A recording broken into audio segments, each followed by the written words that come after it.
Hello and welcome to Eye on Africa here on France 24. I'm Clarisse Fortuné. First, the stories making headlines across the continent. South Sudan is under curfew following a spate of attacks on homes and businesses. Tensions between Sudanese and South Sudanese led to 3 people getting killed. Rwanda denies reports by United Nations experts that it is directly supporting the M23. Meanwhile, the conflict between the Congolese army and M23 fighters heats up. And we'll have the pleasure to talk to film director Angela Wanjiku Wamai. Her movie Shimoni is about to be released in France, a beautiful film which touches upon dark topics like sexual abuse and mental health. But we start in South Sudan. Under a nationwide curfew, capital Juba had spent a night of deadly rioting over the alleged killing of South Sudanese people in neighboring Sudan. The police say 3 people have been killed in violent confrontations with security officers in Juba and the northwestern town of Awel. Businesses and homes owned by people from Sudan were attacked. South Sudan's President Salva Kiir Mayardit has called for calm. And meanwhile, growing numbers of Sudanese people are fleeing into South Sudan to escape the latest conflict. Sudan has now become the world's worst humanitarian crisis since the country's warring generals first turned on each other in April 2023. The United Nations Human Rights Chief warned that the war in Sudan is becoming more dangerous for civilians, especially after reports of ethnic-based attacks on minorities in Al Jazeera state.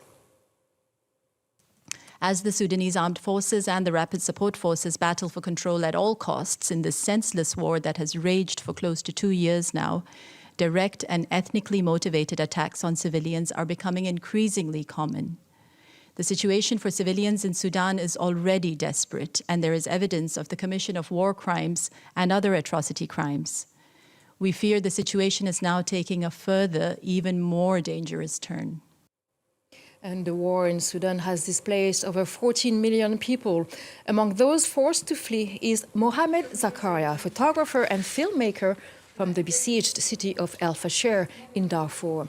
Zakaria stayed as long as he could, documenting the suffering until it became too dangerous. Now he's in Nairobi and he's showcasing his work in an exhibition titled Ruins and Resilience. Our correspondent Olivia Bizot went to take a look. The photographer Mohamed Zakaria told us that when he took this photograph here, he was wounded and can't even remember having taken it. Now, Mohamed is from the western region of Darfur. He's from the capital, the city of El Fasher. Now, he told us that when he took this photo here, it was at the very beginning of the war, in the first few days of the conflict. As you can see, there are no cars out on the streets, as fear really took hold of the city. The situation is very, very, very bad in El Fasher. The civilians there dug trenches inside their house to protect from the rockets. There are no organizations work to provide the services there. There are no education, nothing now. The main focus of this exhibition is really the impact that the conflict is having on civilians in El Fasher.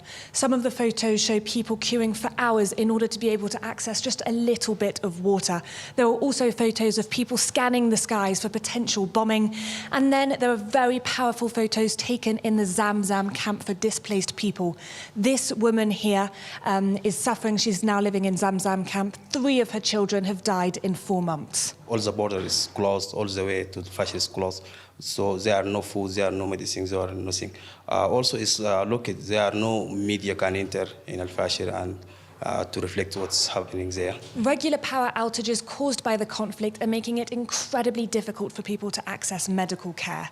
This photo here was taken shortly after a shell fell near the operation room, forcing surgeons to do a cesarean on this woman using the flashlights from their phones. Now, the situation, as you can see, is already incredibly difficult. And as the siege continues, it's only getting worse.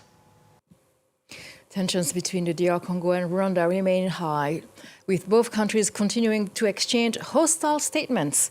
This week, Europe and the United States have called on Rwanda to withdraw its troops from North Kivu, and Kigali quickly responded to these accusations. Reporting from the Rwandan capital, Clément Diroma. The Rwandan president, Paul Kagame, addressed foreign diplomats on Thursday.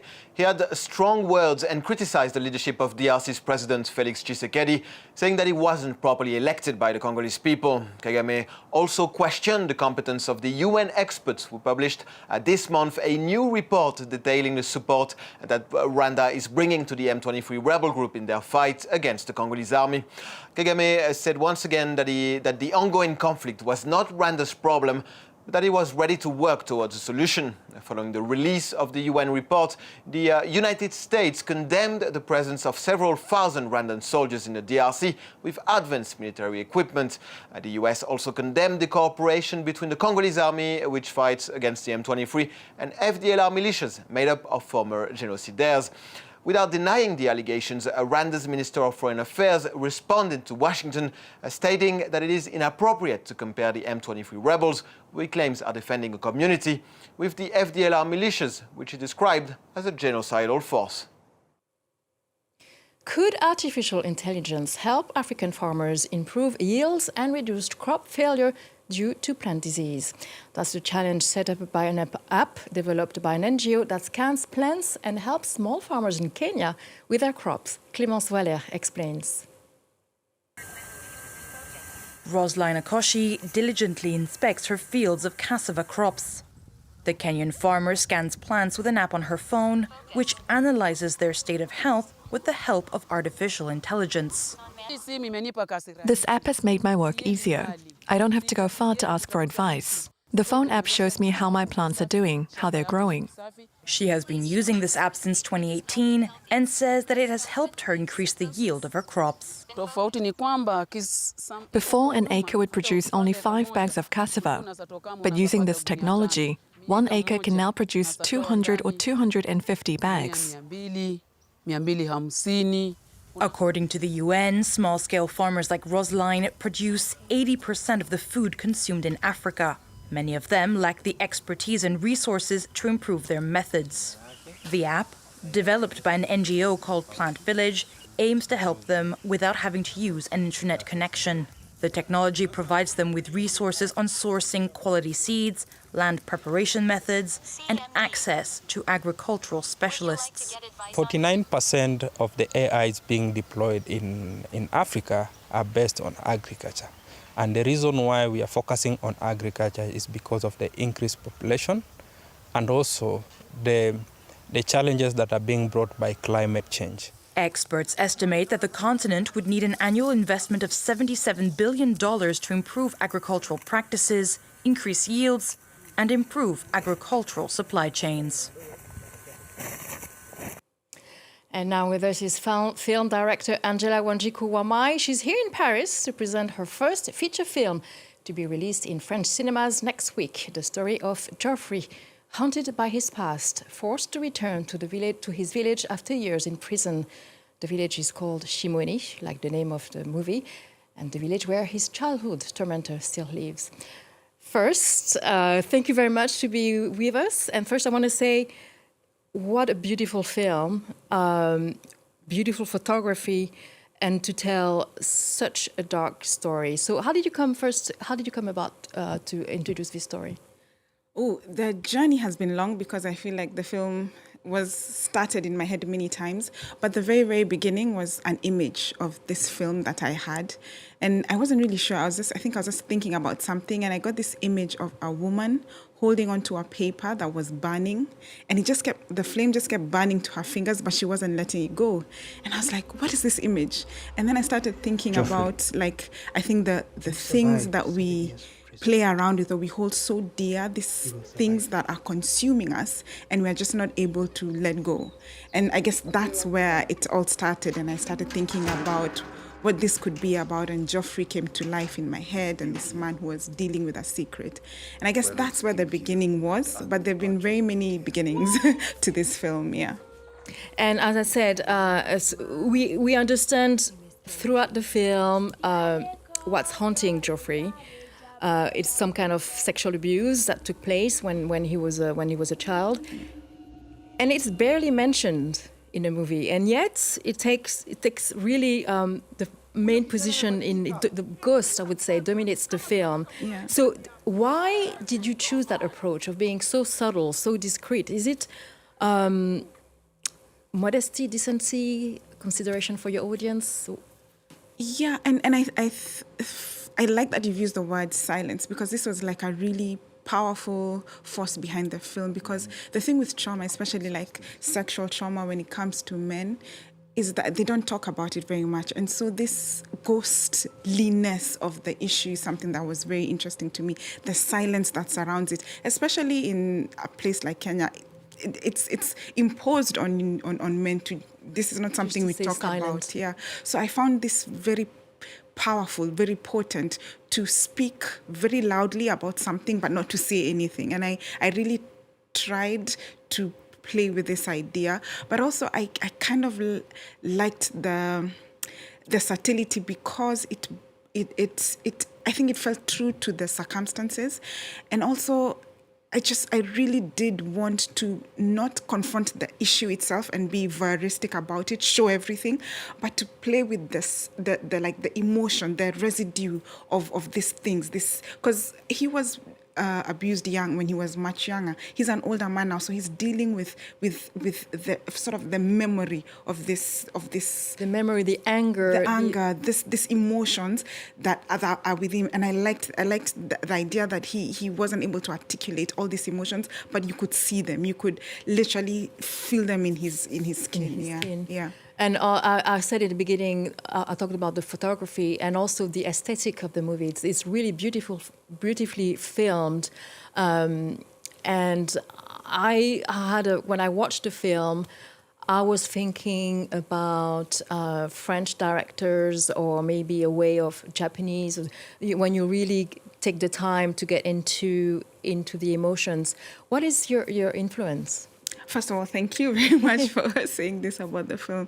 I mean, I must honestly say a huge influence for me was, I studied in Cuba. And so I have a lot of Cuban, I guess, directors sort of influencing how I think about film, because that's how I learned film and where I learned film. So there was that. I love Ingmar Bergman's work. And I guess also his sort of the heaviness of the stories that he tells. So it's quite varied. There's also a lot of, there's folklore in the film, yeah, and a story that is a story that I used to hear when I was a child and stayed with me. And I kind of liked, that really influenced the idea of the film also, these ogres that were very scary to me as a child. And I kind of wanted to bring them back in a almost physical way. So this light and dark, because all the times that my grandmother told me these stories, or told us these stories, we were in her house where there was no electricity. The story of the basket. Yeah, and many the other... monster. And exactly. The story of the basket and many other terrifying stories that we were told. There was usually no light, and so it was around there was kerosene lamps. So there was this play of light and shade and shadow. So this I guess subconsciously also influenced the way I saw the film and this story, this folklore. So so I guess there are many, but yes, those I can say are clearly my influences. Yeah. And also the movie is in English and also in Kikuyu. Yes. Does the Kikuyu culture as well play a role for you, the way you work on the movie? Yes. When I thought about the first idea of the film, I never imagined it in another language, because it was set in my village, my home, like where my parents grew up. Yeah, so I never ever imagined it in another language. So it wasn't something I even, I guess, thought about. It was, of course, it's gonna be in Kikuyu. How else would everyone else speak? Yeah. So yeah, So, and just to get back to the main topics, which is very sensitive, obviously, how was the film received in Kenya? I think it was pretty great. We've had some really interesting discussions around the film, but also we have been involved in a prison program in a prison called Shimoni, where we've been able to have extensive conversations with prisoners, build, I guess, like a community around the film. So it's been... I think it's gone places I never thought it would. So I'm really, really happy that we've been able to open up important conversations in Nairobi and outside Nairobi. That's a good thing. Thank you very much. Thank you. Well, please go see this great movie called Shimoni. And this concludes our edition of Eye on Africa. Thank you for watching.